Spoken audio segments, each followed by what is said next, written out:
жақсы тілекпен бастайық. Мен Асияға есімді білдіремін. Сен менің алғыр оқушымсың. Сен менің ең жақын досымсың. Туалай, сен үлкен қыз болып, Марғұлан, сен ақыллысың. Тәуелсіздік бізге оңай келмеді. Жұртым менің не қиындық көрмеді. Жылап тұрып, аналарым бұл жолда сан есілтін. Мен оқушылар, біз тәуелсіз еліміз атты тәрбие сағатымызға қош келдіңіздер.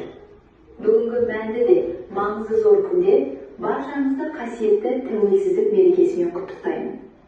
Еліміздің еңсесі биік, тәуелсіздігі тұғырлы болсын. Топқа бөліну үшін себетімізде топтың саны, яғни жасылынған келіп бір-бірден алып, топқа бөлінеді. Балалар, ой ашар сұрақ жауап арқылы мен сіздерге қазір сұрақ қоямын.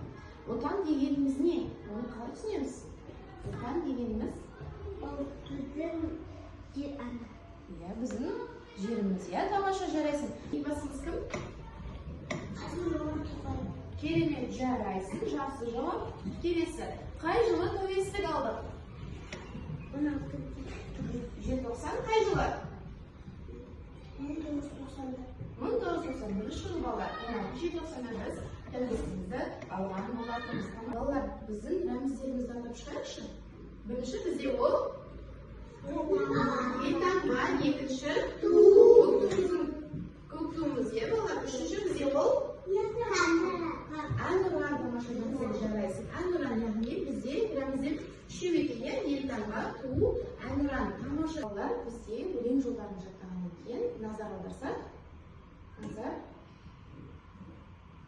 Біз бақытты баламыз, тәуелсіз олардың мәңгі сыртқы денеміз, олар елін құрамыз.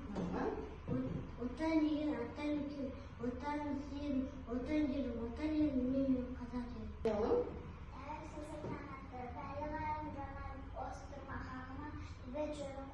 Тамаша, Диора.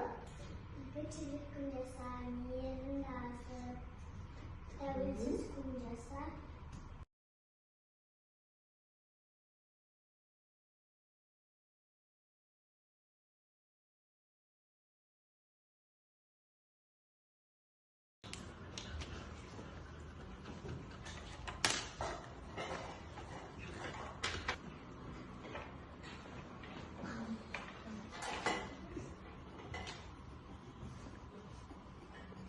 Мен балар, біз дербес ел болып, ұлымызды қадап, шаңырағымызды көтеріп, ерікті, еркін мемлекетімізді құрып, Қазақстан Республикасы атанып, көк байрақ туымызды желбіретіп, әлемге әйгілі болуымыздың өзі осы тәуелсіздікке қол жеткізуіміздің арқасы.